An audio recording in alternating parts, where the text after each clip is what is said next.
tous, aujourd'hui on se retrouve dans une nouvelle vidéo pour parler du fameux postpartum, donc c'est parti.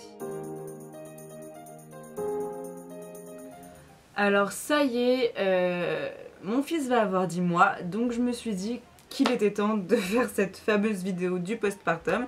Vraiment, il est temps, il y a beaucoup de choses à dire dessus. Et en fait je vous dirais que je n'arrive pas à préparer cette vidéo. Je ne sais pas pourquoi, donc je me suis dit écoutez, pourquoi pas la faire en parlant ouvertement, sans forcément avoir préparé quelque chose à la lettre. Si j'oublie quelque chose, c'est pas grave, mais voilà, j'ai envie de vous parler de mon ressenti du postpartum, qu'est-ce que je ressens également 10 mois après, tout ça, puisque la coupure est dure, mais voilà, j'ai vraiment envie de vous parler de tout ce qui s'est passé après mon accouchement, donc mon post-accouchement, et de mon ressenti, de ce qui a pu se passer à l'hôpital ou pas, et voilà, de vous parler de tout ça. Donc j'ai accouché le 26 janvier 2022, nous sommes aujourd'hui le 14 novembre il me semble, donc quand je filme cette vidéo, donc voilà, c'est pour ça il était temps quand même de la faire. Tout ça pour dire que pareil, j'ai des souvenirs qui sont un peu voilà, fouillis. Déjà, le premier ressenti que j'ai pu me faire par rapport au postpartum, c'est la capacité de notre corps humain à oublier tous les mauvais moments qu'on a pu passer pendant la grossesse et pendant l'accouchement. C'est vraiment quelque chose de très spécial, puisque voilà, comme je pense que c'est pas un secret, mais je vous l'ai dit dans ma dernière vidéo de grossesse, donc sur mon 3e trimestre et sur mon accouchement, j'ai vraiment mal vécu, j'ai vraiment mal vécu ma grossesse, j'avais vraiment du mal, et c'est vrai que là par exemple tout à l'heure je regardais des vidéos pendant ma grossesse, pendant mon monthly vlog de décembre, et en fait j'avais oublié toutes ces choses là, et donc après je ne sais pas à quoi c'est dû, mais c'est vrai que voilà, le corps humain et le psychique, le mental est très, enfin voilà, c'est vraiment, je trouve que vraiment la grossesse c'est une expérience de vie unique, et que vraiment je ne m'attendais pas à ça, vraiment pas, et surtout au postpartum. Donc il faut dire que post-accouchement, alors déjà, il faut savoir que moi j'étais toute seule la nuit à la maternité, puisqu'en fait le service de maternité n'acceptait pas que le papa soit là le soir. Donc je vous avoue que c'était assez dur pour moi, j'ai dû tout apprendre. Parce que j'avais jamais changé de couche de bébé, en fait j'avais jamais fait tout ça moi. Et c'est vrai que c'était un apprentissage constant à la maternité, et c'est vrai que j'ai été dans une maternité où ils étaient vraiment superbes, vraiment très à l'écoute, etc. Par contre c'est vrai que chaque maman vous le dira, à la maternité c'est un vrai moulin. Ça rentre et ça sort tout le temps, et donc c'est vrai que ça c'est pas super évident. Mais voilà, je garde quand même un bon souvenir de la maternité, en sachant que moi j'ai eu un accouchement relativement positif, qui s'est relativement bien passé. Mon travail a été très long, mais ça s'est quand même relativement bien passé. J'ai été déchirée un petit peu, mais pas plus que ça, donc voilà, ça, on va dire que la cicatrice s'est remise assez vite. J'ai quand même eu une petite infection en rentrant à la maison. Mais voilà, c'est vrai que ça s'est remis quand même assez rapidement, donc j'ai pu sortir facilement de la maternité au bout des 3 jours, et j'étais soulagée de sortir parce qu'en fait je savais que je n'allais plus être seule le soir, que mon conjoint allait être avec moi justement pour s'occuper de bébé, s'occuper de cette nouvelle venue.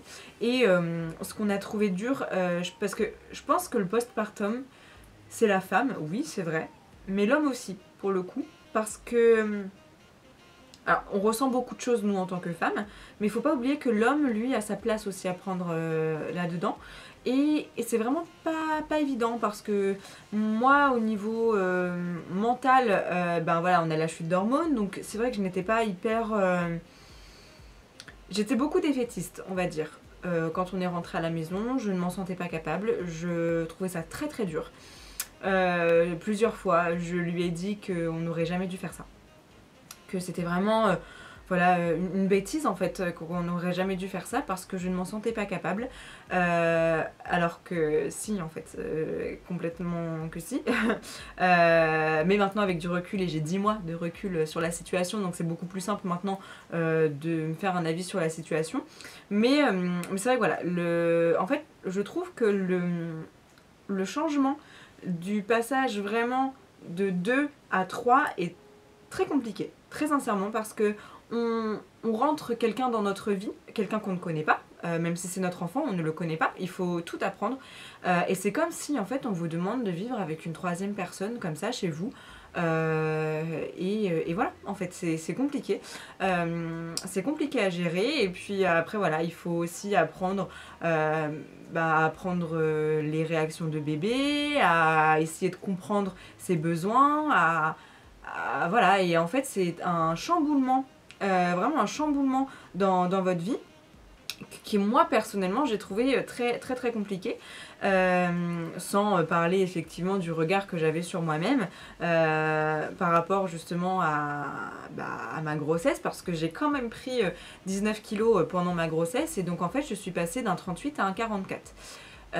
Donc ça a été très très très très dur pour moi. À l'heure actuelle, ça fait 10 mois que donc c'est pour ça que j'ai vraiment un recul assez important sur la situation. Donc là ça fait 10 mois que j'ai accouché, et j'ai retrouvé, alors je n'ai pas retrouvé mon poids d'avant grossesse, mais j'ai retrouvé ma taille. Donc je peux remettre un 38 sans problème, mais c'est vrai que en fait vraiment le 44 a eu du mal à passer, je vous avoue. Ça a été très très dur pour moi. Par contre je me suis pas frustrée plus que ça pendant ma grossesse sur ce que je voulais manger, parce que j'étais déjà assez frustrée sur le fait que je ne puisse pas manger de saumon cru, de la charcuterie, etc., dû à la toxoplasmose et à la listeria. Pardon. Donc voilà, mais c'est vrai que je me suis pas plus frustrée, enfin voilà, quand j'avais envie de manger quelque chose de gras ou de sucré, je le faisais. Et c'est vrai qu'en fait j'ai regretté de l'avoir fait, maintenant avec du recul, en sachant que j'ai pratiquement perdu tous mes kilos de grossesse, etc. Je me dis que bon, voilà, en fait, j'ai été très très très très dure avec moi-même pendant ce postpartum, que ce soit par rapport aux réactions de mon fils, que ce soit par rapport à mon rôle de mère, que ce soit par rapport à mon rôle de femme, que ce soit par rapport à moi-même en fait, tout simplement. Et j'ai été très très très très dure avec moi-même, et je continue à l'être, et en fait j'ai voulu vraiment être parfaite, sauf qu'il faut savoir qu'on n'est pas parfait. Et même en tant que maman, eh ben, on n'est pas parfait, et même en tant que femme, on ne l'est pas non plus. Et voilà, donc c'est vrai que j'ai eu un regard sur moi vraiment très...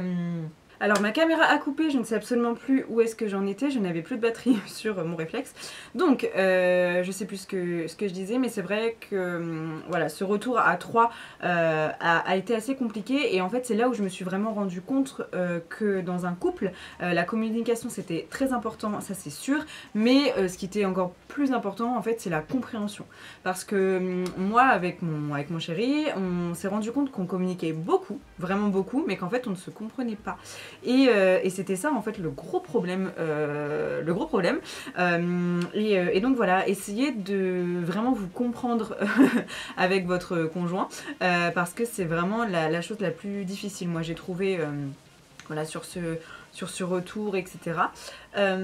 Après, si on veut parler des termes un peu plus techniques du postpartum concernant ma personne, j'ai eu justement les montées de lait. Alors il faut savoir que moi je n'allaite pas, j'ai décidé de donner le biberon. Donc j'ai donné la première tétée à mon fils quand ils me l'ont mis, voilà, quand il est sorti et que j'ai accouché. Mais j'ai pris la décision de ne pas allaiter tout simplement, parce que je n'avais pas envie, et je pense que je n'ai pas besoin de m'étaler là-dessus. Chacun fait ses choix. Enfin bref, tout ça pour dire que je n'ai pas allaité, mais j'ai quand même eu la montée de lait, et je l'ai eu pendant relativement longtemps quand même. Et c'est vrai que ça a été quand même assez contraignant, parce que bien 3 mois après j'avais encore du lait quoi. Donc c'est vrai que c'était assez contraignant. Mais bon, c'est pas très grave hein, au final, mais voilà, je tiens quand même à vous le dire que ça peut arriver. Donc ça a été assez contraignant, mais écoutez, pas beaucoup plus que ça. Par contre, ce que j'ai trouvé pour le coup, c'est qu'on n'avait pas énormément de suivi en fait médical post-accouchement. C'est-à-dire que après l'accouchement, donc on a un rendez-vous avec une sage-femme. Donc vous avez un rendez-vous tous les mois pour votre, non toutes les semaines, il me semble. Le premier mois c'est toutes les semaines pour bébé et tous les mois par la suite. Et en fait pour la femme, vous avez un seul rendez-vous donc on va dire à combien de temps, à 8 semaines il me semble, donc de l'accouchement, post-accouchement, et en fait où elle vous dit si ça va, si ça va pas, si vous devez faire des séances de rééducation ou pas, donc avec une sage-femme. Donc moi je l'ai fait à l'hôpital, et comme de fait donc j'ai eu besoin de faire de la rééducation, et donc au final j'ai eu 10 séances de rééducation avec un kiné, avec une kiné du coup, parce que je suis passée avec une femme, et alors avec sage-femme ou kiné. Moi personnellement j'ai préféré prendre kiné, tout simplement parce que j'avais envie de faire la rééducation abdominale en même temps. Et en fait j'ai apprécié le faire aussi parce qu'elle m'a appris beaucoup de choses sur mon ventre, comment respirer, enfin vraiment plein de choses comme ça, et j'ai trouvé ça vraiment très enrichissant. Donc voilà, moi je peux vous conseiller de passer par un kiné, après vous faites comme vous le souhaitez. Mais moi c'est ce que j'ai voulu faire. Donc j'ai eu quand même 10 séances de kiné. Je vous avoue qu'à la fin j'en avais un peu marre des séances chez le kiné, mais sinon à part ça je n'ai absolument rien eu. Donc là ça fait 10 mois et en fait je n'ai pas de j'ai pas de choses obligatoires pour faire un petit check-up ou pas. Donc moi je vais le faire, il faut que je le fasse parce que justement avec mon endométriose etc j'aimerais bien savoir où est-ce que ça en est, parce que j'ai quand même des douleurs, parce que voilà, on a aussi le postpartum au niveau des douleurs, parce qu'en fait de base il faut donc en fait il vous donne une pilule après justement l'accouchement. Donc d'ailleurs moi c'était Optimizette, qui est une pilule d'ailleurs que je ne supporte pas, mais voilà, il faut quand même la prendre justement pour éviter d'avoir un enfant avant d'avoir le retour de couche. Donc voilà, il préconise de prendre la pilule, et je l'ai prise, sauf qu'en fait étant donné que c'est une pilule que je ne supporte pas, j'ai eu des douleurs dues à mon endométriose, et donc en fait j'ai vite changé et j'ai vite repris ma pilule spécialement faite pour cette maladie, puisque voilà j'ai senti tout de suite, et en fait j'ai senti un petit manque d'information par rapport à Sawis, du coup, donc la pilule que je prends pour mon endométriose. Je ne sais pas si c'est une pilule que tout le monde prend pour l'endométriose, mais du moins moi c'est celle qu'on m'a prescrit. Et en fait on m'a dit non on peut pas vous la donner parce que je sais même plus la raison. Et en fait aux 8 semaines, quand j'ai été justement revoir la gynéco, en fait la sage-femme, elle m'a dit si en fait vous auriez pu la reprendre. Donc là j'étais un petit peu saoulée, parce que je me suis dit j'aurais pu éviter d'avoir mal, c'est vrai que c'est pas évident. Donc j'ai quand même des douleurs dues à mon endométriose même avec cette pilule, mais au moins c'est vrai qu'elles sont toujours un peu atténuées. Donc voilà, c'est vrai que sur ça j'étais un peu saoulée. Après je sais pas trop quoi vous dire d'autre, c'est plus si vous avez des questions en fait par rapport au postpartum auxquelles je pourrais répondre, donc n'hésitez pas à me dire en commentaire si vous avez des questions ou autres, j'y répondrai avec grand plaisir. Mais encore une fois, chaque postpartum est différent, donc moi je trouve que tous les témoignages sont bons à prendre si vous voulez vraiment vous documenter sur la question. Ce que j'ai trouvé également très dur pendant ce postpartum, en fait c'est vraiment le fait de reprendre le travail au bout de 3 mois du bébé. Et encore, moi j'ai eu 15 jours, donc de base si on arrive à terme c'est 2 mois et demi. Je trouve que c'est relativement tôt quand même, parce qu'en soi on n'a pas le temps de connaître son enfant. Enfin c'est vrai que c'est très perturbant de reprendre aussi tôt le travail, même si c'est comme ça, et je ne suis pas la seule femme à l'avoir fait, mais je sais, dites-moi vous en commentaire ce que vous en avez pensé, si vous avez déjà accouché et vous avez repris le travail. Je trouve vraiment que c'est extrêmement tôt, voilà, tout simplement. J'ai vraiment mal vécu la reprise du travail loin de mon fils. En fait ce que j'ai mal vécu c'est surtout le fait que ce soit d'autres personnes qui prennent des décisions par rapport à mon fils, que ce soit d'autres personnes qui doivent gérer le sommeil de mon fils, les repas de mon fils. Enfin voilà, c'était très très compliqué pour moi de gérer cette situation. Après, bah voilà, comme toute personne, on le fait et ça devient naturel par la suite. Mais c'est vrai que de faire confiance à des personnes. Alors j'ai de la chance puisque effectivement j'ai une nourrice, mais pas que, c'est mes beaux-parents qui gardent, enfin mes beaux-parents pardon, et ma mère qui gardent mon enfant. Mais malgré tout ça, et malgré que je fasse confiance les yeux fermés à ces personnes-là, ben, j'ai trouvé ça très très dur. Franchement, j'ai trouvé ça très très dur. Et en fait, voilà, je pense qu'on n'arrive pas vraiment à faire cette coupure. Et en fait, voilà, j'ai lu pas mal de choses où il y avait la peur de l'abandon aux 9 mois, 8-9 mois du bébé, etc. Et justement, cette notion de détachement. Et en fait, c'est très, très, très, très, très dur. Et j'ai l'impression que je n'arrive pas non plus à faire le deuil de ma grossesse, dans le sens où ma grossesse me manque énormément.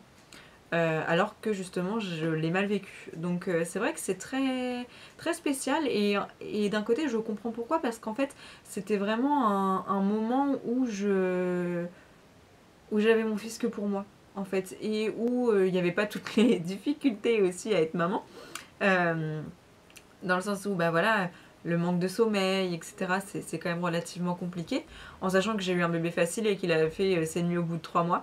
Mais voilà, c'est vrai que c'est... En fait, le postpartum, c'est un mélange de beaucoup de sentiments et de ressentis. Et en fait, je pense que c'est pour ça que chaque postpartum est complètement différent. Et j'aimerais vraiment savoir, vous, ce que vous avez ressenti pendant votre postpartum, si vous avez accouché et si vous êtes maman. Et vraiment, voilà, parce qu'en fait, c'est un mélange de joie, de bonheur et en même temps de difficulté. Et on n'arrive pas à... On se pose tout le temps des questions et c'est vrai que je trouve que c'est vraiment un moment qui est assez dur à passer. Maintenant, il est beaucoup plus grand, on arrive mieux à le comprendre, etc. Mais c'est vrai que voilà, j'ai été... alors, j'avais pas d'angoisse, mais j'avais beaucoup de préoccupations sur son bien-être, sur le fait qu'il dorme bien, sur le fait qu'il mange bien. Et voilà, c'est vrai que ça a été assez compliqué pour moi par rapport à tout ça. Mais voilà, je vous invite vraiment à me dire ce que vous en avez pensé, si ça a pu vous aider également d'avoir mon retour. Et vraiment, voilà, je sais pas trop comment l'expliquer, j'espère que cette vidéo n'était pas trop fouillie, parce qu'encore une fois, comme je vous l'ai dit, j'arrivais pas à écrire cette vidéo. Parce qu'il y a tellement de choses à dire et je suis sûre que j'en ai oublié plein. Donc c'est pour ça, n'hésitez pas à me poser des questions si vous avez besoin. C'est pareil, je voulais vraiment vous remercier pour vos abonnements pendant mon absence. Donc je vous ai fait une vidéo voilà, un peu chit-chat make-up où je me suis maquillée avec vous et où je vous ai expliqué pourquoi est-ce que j'avais été autant absente sur YouTube. Je vous la mets dans le petit i juste ici. N'hésitez pas à aller la voir.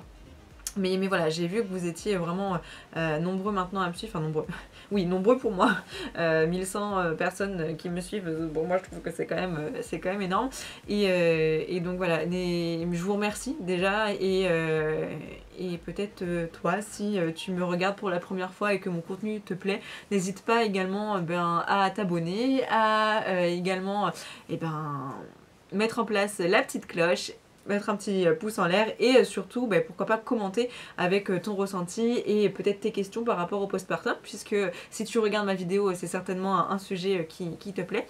Donc voilà, écoutez, je vous souhaite une très bonne journée et une très bonne soirée, tout dépend à quelle heure vous regardez cette vidéo, et je vous dis à la prochaine.